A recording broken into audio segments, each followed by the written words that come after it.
আজ অখিল ভারতীয় বিদ্যার্থী পরিষদ ত্রিপুরা প্রদেশের পক্ষ থেকে আজ আমরা আগরতলা ভবন স্কুলে আমরা উপস্থিত হই, যেখানে ছাত্রছাত্রীদের পক্ষ থেকে কমপ্লেন ছিল, আমাদের কাছে কমপ্লেন করেছে এবং বিভিন্ন ছবি এবং বিভিন্ন ভয়েসের মাধ্যমে আমাদের কাছে খবর আসে এখানের একজন শিক্ষক ছাত্রীদের সাথে অসভ্য আচরণ তথা ছাত্রীদেরকে বিভিন্ন শারীরিকভাবে বিভিন্ন খারাপ কাজ করেছে।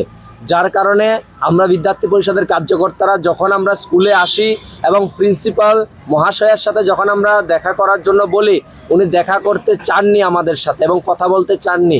এরপর যখন আমরা ওনার কাছে গিয়ে আমরা যখন আন্দোলনের ডাক দিই, তখন উনি এসে আমাদেরকে বলেন যে এখানে স্কুলের রেপুটেশনের ব্যাপার আছে, ওনারা কোনো রকম এই বিষয়ে না ওই শিক্ষকের সাথে কথা বলেছে না ওই ছাত্রীর সাথে কথা বলেছে, কোনো রকম কিছু না করে ওনারা ওনাদের মতনভাবে বিষয়টাকে দাবিয়ে রাখার চেষ্টা করেছে।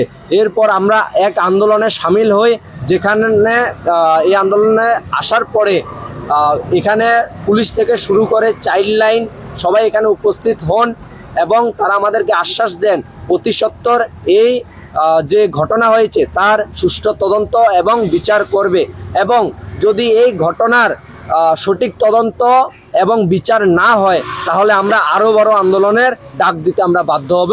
নমস্কার। ঘটনাটি কবে ঘটেছিল? ঘটনাটি ঘটেছে, আমাদের কাছে খবর এসেছে আজকে 3-4 দিন পর্যন্ত আমাদের কাছে ঘটনাটির খবর আসছে, কিন্তু এটি অনেক দিন পর্যন্ত স্কুলে ঘটনাগুলি চলছে, আমাদেরকে স্টুডেন্টরা বলছিলেন। আমার নাম রবিশঙ্কর হালদার, এবিভিপির ত্রিপুরা প্রদেশ সম্পাদক, এবং আমার সাথে ত্রিপুরা রাজ্যের কার্যকর্তাগণ উপস্থিত আছে।